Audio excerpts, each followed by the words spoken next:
सो आज की क्लास में हम लोग पढ़ने वाले हैं फ्रेमवर्क के बारे में। फ्रेमवर्क अभी हम लोगों ने बनाना सीख लिया है, कैसे फ्रेमवर्क बनाते हैं। एक्सेल लिप बनाया हम लोगों ने, वेब ड्राइवर कॉमन लिप बनाया, कॉन्स्टेंट्स करके इंटरफेस बनाया, ड्राइवर करके हम लोगों ने अपनी क्लास बनाई, और रिपोर्टर कर हम लोगों ने form object page object model के थ्रू हम लोगों ने अब अपना वो भी बना लिया।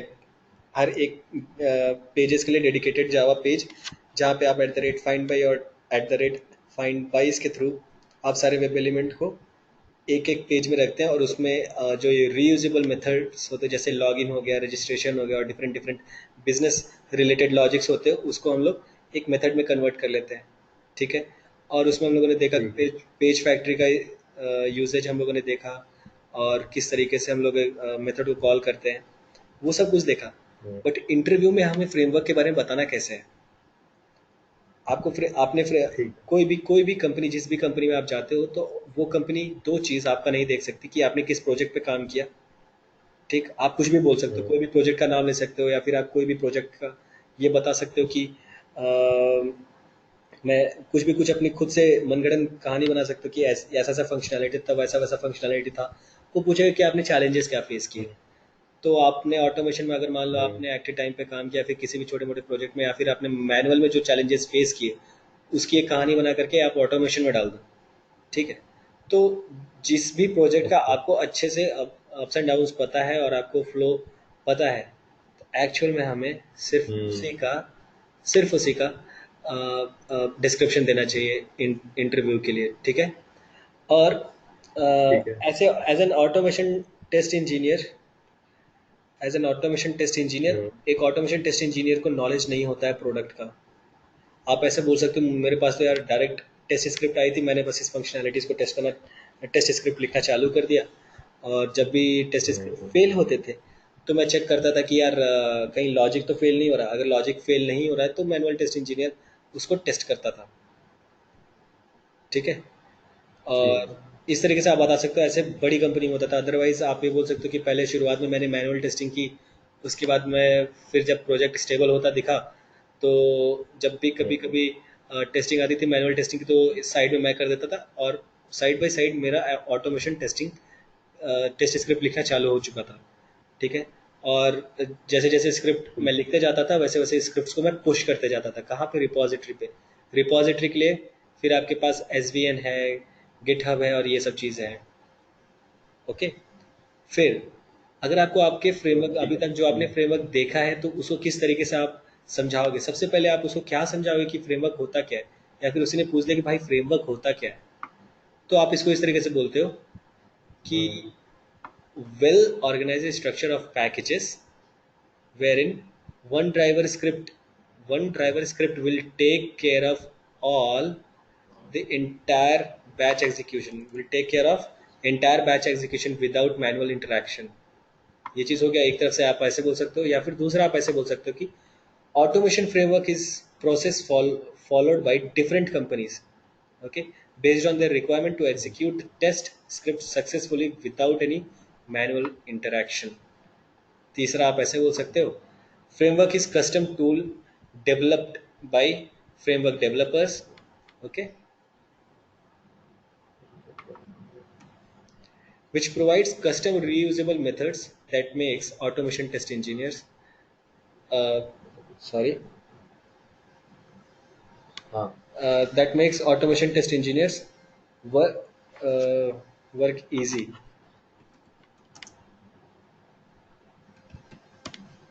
ठीक है। Framework is custom ठीक है। tool developed by framework developers which provides custom reusable methods that makes automation test engineers work easy। आपको इस तरीके से आप इसको बता सकते हो। अदरवाइज अगर आपको आप आपके फ्रेमवर्क में जितने भी कंपोनेंट्स हैं, आपको अगर वो सब कुछ समझाना है, तो उसके लिए हम ये देख सकते हैं। ये मैंने एक फ्रेमवर्क आर्किटेक्चर बनाया। जिस तरीके का फ्रेमवर्क आपके लिए बनाया गया है, जिस तरीके का फ्रेमवर्क आप जानते हो, वो ये है। ठीक है। सबसे पहला कंपोनेंट है आपका, आपने लिखा है टेस्ट। हम्म, टेस्ट एनजी में आपने टेस्ट स्क्रिप्ट लिख लिए ढेर सारे। पैकेज 1 हो गया, पैकेज 2 हो गया, ऐसे करके एन नंबर ऑफ पैकेजेस हो गए। मैंने छोटे छोटे इसमें और बॉक्सेस डालने चाहिए थे। ठीक है। ठीक है। तो यहाँ पे ये एक्चुअली में क्या है, ये आपका टेस्ट एनजी के टेस्ट स्क्रिप्ट्स हो गए, तो ये आपका हो गया पहला, ये आपका पहला कंपोनेंट हो गया फ्रेमवर्क का। ये आपको मैं बता रहा हूँ फ्रेमवर्क आर्किटेक्चर, फ्रेमवर्क आर्किटेक्चर। ठीक है, तो सबसे पहला आपका फ्रेमवर्क आर्किटेक्चर में कंपोनेंट आता है टेस्ट एनजी टेस्ट स्क्रिप्ट्स। जब भी आप टेस्ट स्क्रिप्ट को रन ठीक है। करते हो, जब भी आप टेस्ट स्क्रिप्ट को रन करते हो, ठीक, हम्म, तो वो ट्रिगर कर देता है फ्रेमवर्क को। ठीक है, क्योंकि आपने ठीक है। जितने भी टेस्ट स्क्रिप्ट्स लिखे हैं वो after the hmm, utilization of framework लिखा है। फ्रेमवर्क जो भी बना हुआ था आपकी, आपने उसके मेथड्स को कॉल कर करके अपने टेस्ट स्क्रिप्ट को हम्म, लिखा है। ठीक ठीक है, तो जैसे ही आप ठीक है। टेस्ट, जैसे ही आप अपने टेस्ट स्क्रिप्ट को रन करते हो, ठीक है, वो ट्रिगर कर देता है आपके जेनरिक लिब में जो आपका पैकेज था उसके अंदर जितने भी आपके क्लासेस हैं, ठीक है, मेन क्लासेस हैं जो फ्रेमवर्क की हाँ। क्लासेस हैं, वो उनको ट्रिगर कर देता है, तो वो फ्रेमवर्क रन होना चालू हो जाता है। ठीक, वो इंटरेक्ट करता है आपके ठीक। टेस्ट डेटा वाली फाइल से। यहाँ से वो क्या उठाएगा, यूजर नेम उठा हम्म, सकता, ग्लोबल वेरिएबल, ग्लोबल वेरिएबल्स से जो डेटा आता है, जैसे कि यूजर नेम हो गया, सबसे पहले आपका ब्राउजर हो गया, कौन हम्म, सा ब्राउजर है, आपका यूजर यूजर नेम हो गया, ठीक। पासवर्ड हो गया, आपका यूआरएल हो गया। ठीक है, सबसे पहले browser, then URL, then user name, then password, then other mandatory data. ठीक है, रजिस्ट्रेशन में जो डेटा लगता है और ये सब चीज़। तो सबसे पहले टेस्ट स्क्रिप्ट रन हुआ, उसने ट्रिगर कर दिया आपके फ्रेमवर्क को, और फ्रेमवर्क जब कॉमन। ट्रिगर हुआ, फ्रेमवर्क लिंक्ड था मेरा टेस्ट डेटा से।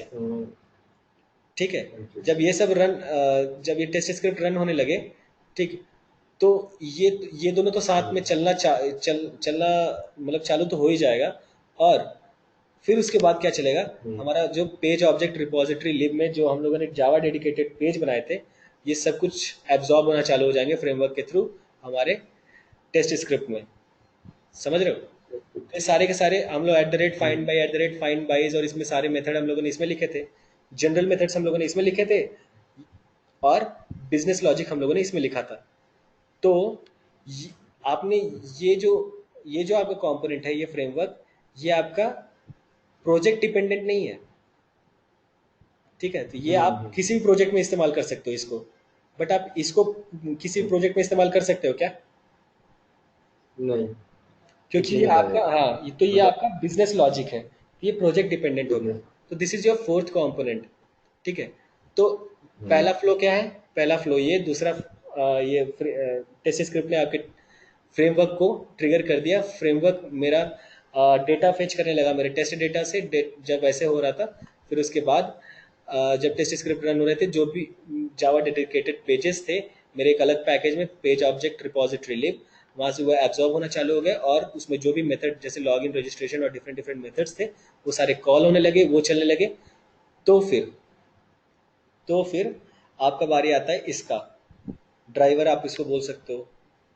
ठीक है, या फिर आपकी जो एक्सएमएल फाइल होती है ना, आप जो बैच एग्जीक्यूशन, जिससे ग्रुप एग्जीक्यूशन या फिर पैरेलल एग्जीक्यूशन करते हो, ठीक, तो आप उसको ही बोल सकते हो। या फिर आप अपना पहला कंपोनेंट इसको बोल सकते हो कि यार यहाँ पे मेरा बैच एग्जीक्यूशन के लिए एक पूरा पूरा कंपोनेंट है, उसको मैंने जब रन किया, उसमें डिफरेंट डिफरेंट आप देख रहे हो, user com dot tech talk dot user test, और ये सारे के सारे इसमें टेस्ट स्क्रिप्ट है।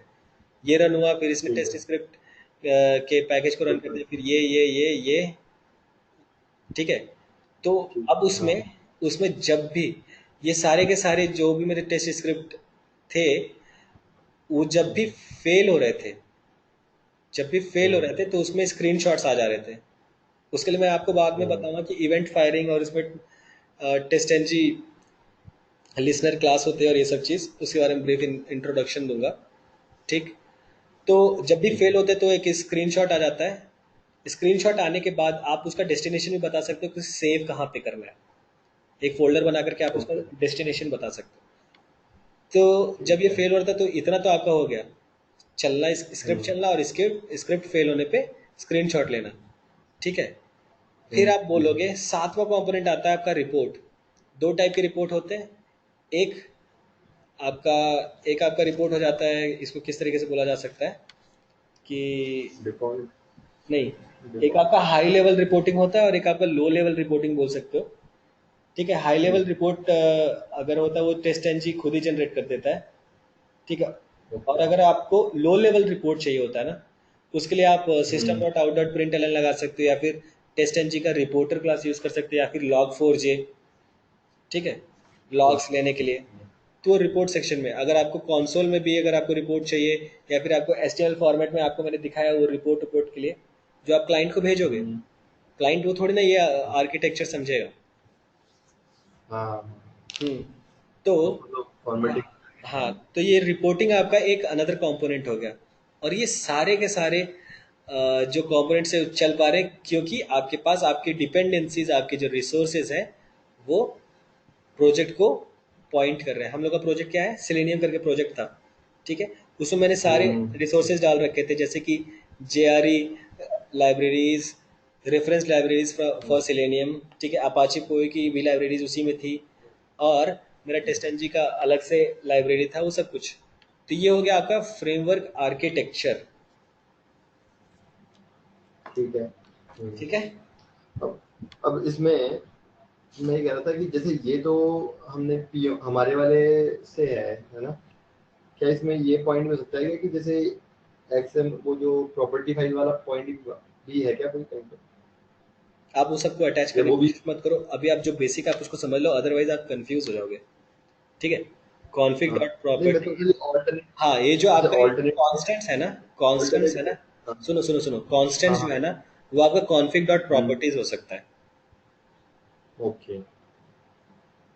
समझ में ठीक है, आया? मतलब कांस्टेंट सारे हम। हाँ हाँ, मतलब हाँ मैं ये जानना, हाँ। मेरा एक थोड़ा सा क्वेश्चन ये है कि जितने भी चीजें हैं, टेस्ट डेटा, कांस्टेंट, इन सब के लिए हम फिक्स डेडिकेटेडली मान लो कुछ चीज रखते हैं, मतलब जैसे मान लो किसी को बताना हो कि यार आप कांस्टेंट रखने हैं तो आप प्रॉपर्टी फाइल में रखो, या मान लो ड्राइवर कॉमन लाइब्रेरीज के लिए ये रखो।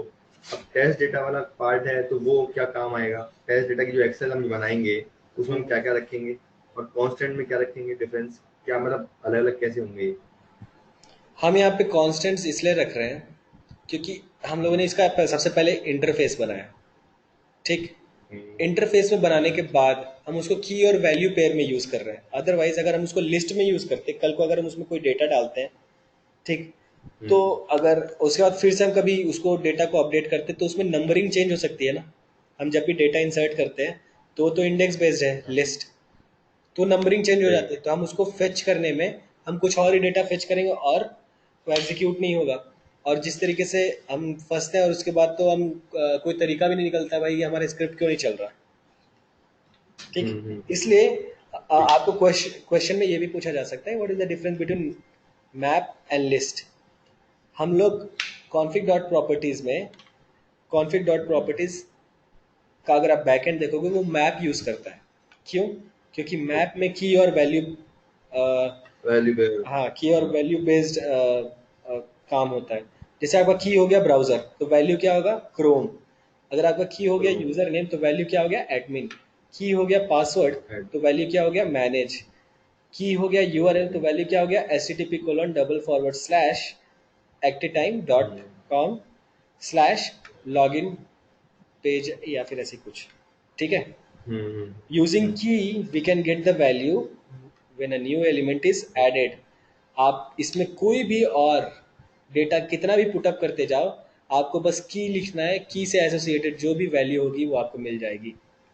हम लोग हमेशा कहाँ ठीक। क्या लिखें, ब्राउजर लिखते हैं या फिर यूजर नेम लिखते हैं, पासवर्ड लिखते हैं या फिर यूआरएल लिखते हैं, उससे एसोसिएटेड जो वैल्यू होती है हमको मिल जाती है ना। मिल जाती है। हाँ, तो इसीलिए तो अगर ऐसे भी क्वेश्चन पूछा जा सकता है कि आपको लिस्ट और सेट में अंतर बताओ, तो लिस्ट अलाउ करता है आपको डुप्लीकेट वैल्यू को, वेयर सेट अलाउ नहीं करता है डुप्लीकेट वैल्यू को।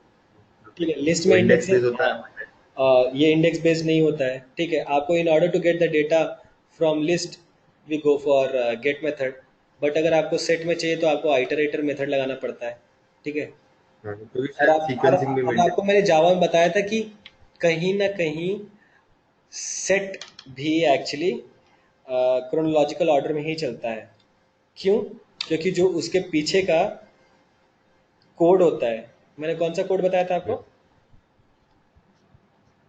एक बॉक्स, सेट का हाँ एक बॉक्स बना करके आपको दिखाया था ना, एक कोड उसको असाइन वो हो जाता यूनियन है एट द रेट करके, क्लास का नाम और ये सब हैश ऐसे कर। Get exactly. क्लास हैश हाँ, हैश कोड क्या है? एक वैल्यू है, ठीक है। Hash code unique. क्या है? यूनिक वैल्यू है। तो आप डेटा कहीं पे भी सेट करो, वो हैश कोड डिपेंडेंट होता है सेट, तो हैश कोड ही चलते जाता है, ठीक है। तो ठीक आप है उसको ठीक है। आइटरेट कर दोगे तो एक के बाद एक जो हैश कोड बना है उसके उसका डेटा आते जाएगा। बट आपका लिस्ट में ठीक है। इंसर्शन ऑर्डर हमेशा प्रिजर्व रहता है। सेट में इंसर्शन ऑर्डर कभी हम्म प्रिजर्व नहीं रहता, वो रैंडम उसमें आप डेटा हम्म। डालते हो, ठीक है। ये हाँ, ये तो पड़ा हुआ है मेरा, कोई दिक्कत नहीं। हम्म। आपका जो सेट अच्छा होता मैं है यूनि डायरेक्शनल होता हम्म, है, और जो आपका लिस्ट होता है वो बाई डायरेक्शनल होता है, हम्म, ठीक है। ठीक है। कुछ इस उसमें शायद नल कलेक्शन में आपको लिस्ट, सॉरी लिस्ट क्या बोल रहा है यार, लिस्ट, लिस्ट और सेट, सेट। क्यू और मैप पढ़ना पड़ेगा, ठीक है। ठीक है। और अगर आपसे कोई पूछे कि कॉन्फिग डॉट प्रॉपर्टीज के बारे में, तो बोल देना कि वो बैकएंड में तो वो मैप मैप को ही फॉलो करता है, मैप ही है वो, ठीक है, की और वैल्यू बेस्ड, हम्म, ठीक है। तो सेम आपका कॉन्स्टेंट्स ठीक भी है। है, इंटरफेस की और वैल्यू बेस्ड ही चलता है आपका। तो आपको पूछ सकता ठीक है है एरे बाकी में, थोड़ा ऐसे ही पूछ सकता है कि एरे में और कलेक्शन में क्या डिफरेंस है, तो array is a collection of similar data type और होमोजेनियस डेटा, और हाँ, इसका वो कैसे सब तो बोलोगे? कलेक्शन इज ए वो collection is a collection of dissimilar data type और हेट्रोजीनियस डेटा। हाँ, इसमें एक और आ सकता है एरे में कि इसको ऐसे बोल सकते हैं, array is fixed in size, we have to decide हाँ, वो the size at the time of declaration, हम लोगों ने हमेशा किया था। हम्म तो बट कलेक्शन में, हम्म हाँ बैक एंड में क्या होता है, वो होता है रही है, जैसी साइज इंक्रीज होता है वो हम्म, फिर से वो अपनी साइज इंक्रीज कर बड़ा लेता है, और जो बढ़ाने के बाद जो पुराने वाले सेल में से सारा डेटा इसमें कॉपी कर देता है दूसरे वाले में। तो collection is not fixed in size which can grow dynamically. ठीक है। ठीक है, तो तो ये आपका हाँ डाउट था। अभी मैं आपको फ्रेमवर्क बता देता हूँ, तो आई थिंक आपको कोई ठीक डाउट है। नहीं आना चाहिए, ठीक हाँ है। मुझे बस एक चीज और पूछनी है। पूछो। हम एक्सेल कब यूज करेंगे? एक्सेल किस काम के लिए यूज करेंगे? या मतलब बेसिकली मैं देख रहा हूँ कि जो फाइलें हैं या ये जो एक्सेल यूज कर रहे हैं, या मतलब जो भी एक्सटर्नल हम जो चीजें यूज कर रहे हैं, इनका सबका अलग अलग अपना अपना मुझे समझना होगा। मुझे एक्सेल है, टेस्ट डेटा की अच्छी एक्सेल समझ कब नहीं यूज आती। किया आप? सबसे पहले अब वो अगर आपको लॉगिन डिटेल्स के लिए आपका एक पेज हो जाएगा, एक शीट हो गई आपकी लॉगिन डिटेल्स के लिए, दूसरी शीट हो जाएगी हाँ आपके ये जितने पेजेस है, इसमें कहीं ना कहीं कोई ना कोई डेटा तो देना ही पड़ेगा। तो वो ठीक सारे है डेटा हम डिफरेंट ठीक है। डिफरेंट शीट्स में स्टोर करके रखेंगे ना। और वहाँ पे जब हम तो जो फिर हमें हम तो हम डेटा कौन से लेना पड़ता है, अच्छा ई लिप करके हम ऑब्जेक्ट हम्म, बनाते हैं, डेटा लेना पड़ता है, तो शीट नेम, रो नंबर और सेल कॉलम ठीक नंबर है बताना पड़ता है ना। ठीक है ठीक है तो उस तरीके से हम डेटा फेच कर लेते हैं। ठीक है समझ में आया? ठीक है। हाँ ठीक है। तो अगर, अब मैं आपको बताता हूँ, अब आप अपने फ्रेमवर्क को किस हम्म, तरीके से डिफाइन करोगे। एक बार बताऊंगा, हम्म, थोड़ा सा लंबा जाएगा ये, ठीक है। और हम्म, ये इस ठीक है आपको यही इंटरव्यू में भी बताना है इस ठीक है। तरीके से। The components of framework are driver, ठीक है, ड्राइवर, हाँ, test and test script, generic lib, understood, page object repository understood, lib, ठीक है, test hmm, data, report, understood, screenshots and resources folder, okay. अब understood, आप एक एक कंपोनेंट को डिस्क्राइब करना चालू करोगे। सबसे पहला, driver is the brain of the framework which is used to achieve batch execution.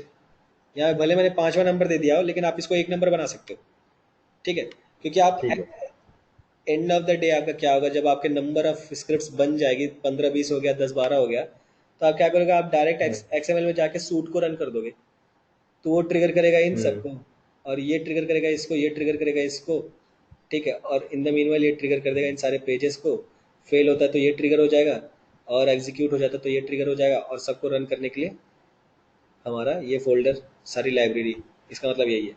तो driver is the brain of framework which is use to achieve batch execution, ठीक है। और जब आप टेस्ट एनजी टेस्ट स्क्रिप्ट के बारे में बताओगे तो it is use to write test script according to the module using test NG annotations at the rate test और डिफरेंट जिसमें आप बोल सकते हो कि फिर यहाँ पे एक्सपेंड कर सकते हो कि टेस्ट एंड एनोटेशंस क्या क्या होते हैं, ये वो आप उसको चांस दे रहे हो इंटरव्यूअर को पूछने के लिए कि इसमें से पूछ लो, ये पूछ लो, जिस जिसको आप एक्सपेंड करोगे ना वो उसी में चीज से पूछ देगा। ठीक है, फिर आप बोलोगे तीसरा कंपोनेंट आपका आएगा generic lib. Generic lib consists of all the reusable methods which is used for all the projects।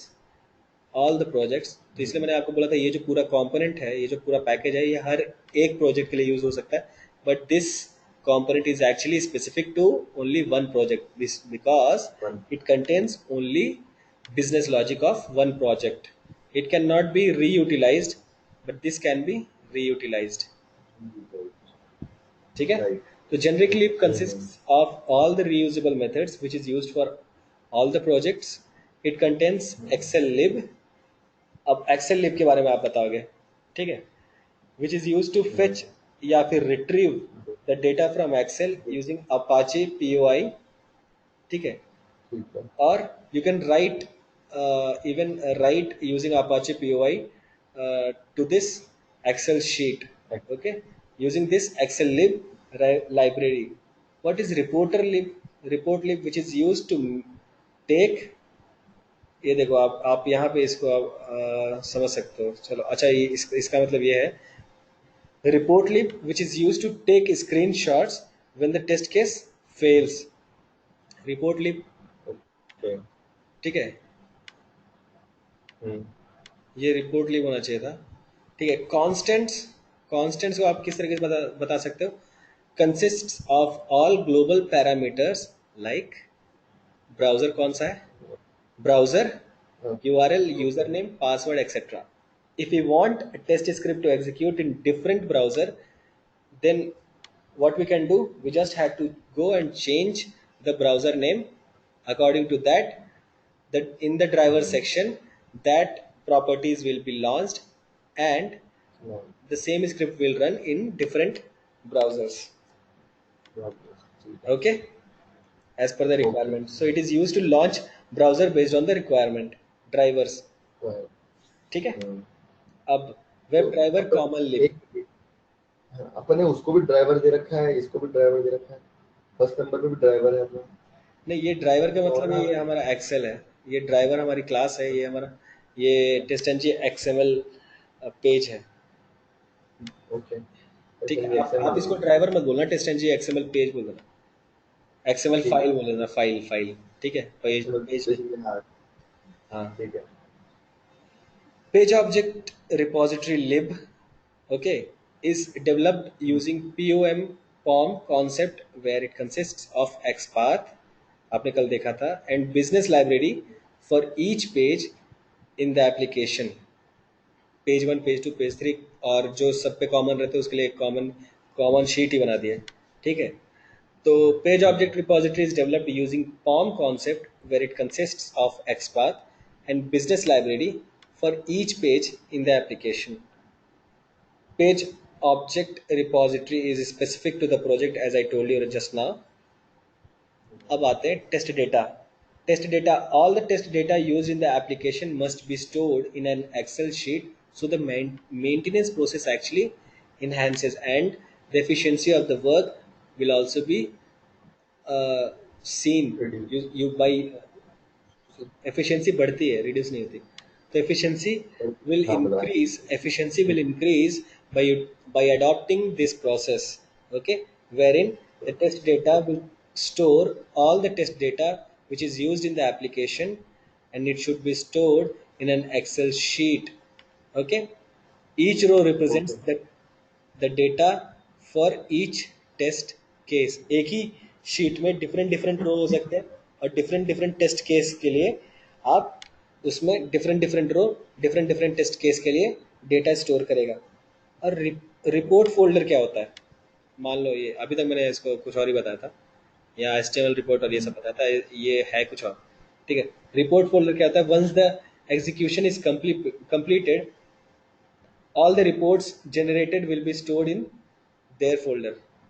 मतलब ओके। हाँ, वही वही चीज़ है, वही चीज़ है। हम्म, रिपोर्ट जो फोल्डर है, ईमेलेबल रिपोर्ट आपको दिखाया था, वो हो जो गया। Test output folder. हाँ वो जो बाय डिफॉल्ट आता है।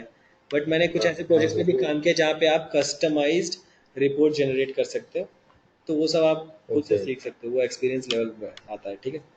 स्क्रीनशॉट्स फोल्डर, अब आपको स्क्रीनशॉट फोल्डर के बारे में बताना है। Screenshots folder, whenever the test case fails, screenshot is taken and stored in their folder wherein you can decide where this screenshot to be stored by giving a destination for the image files.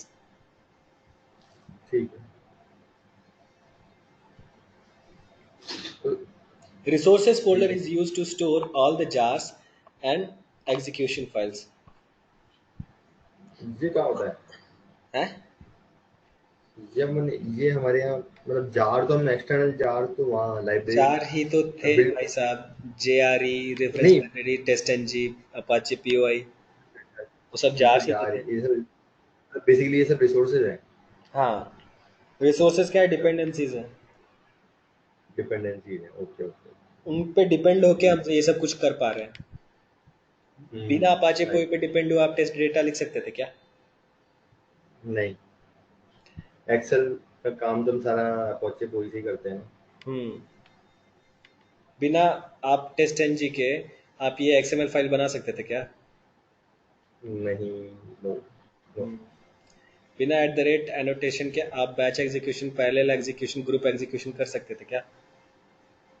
नहीं कर सकते थे। Even आप report भी नहीं बना सकते थे, आप रिपोर्ट नहीं बना स्क्रीनशॉट्स भी सकते। नहीं ले सकते बिना टेस्ट एनजी के। हालांकि दूसरे तरीके भी हैं, ठीक है। तो क्या होगा, हम्म। डिपेंडेंसी हो गया, आप डिपेंडेंट हो उसके ऊपर। तो आपके रिसोर्सेज हो गए, उसको यूटिलाइज करके आप अपने फ्रेमवर्क को चला रहे हो। तो what is the main use of framework?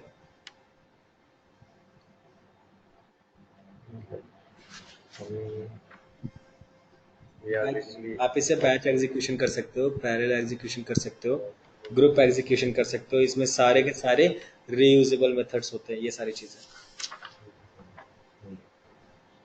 ठीक है। Okay, okay.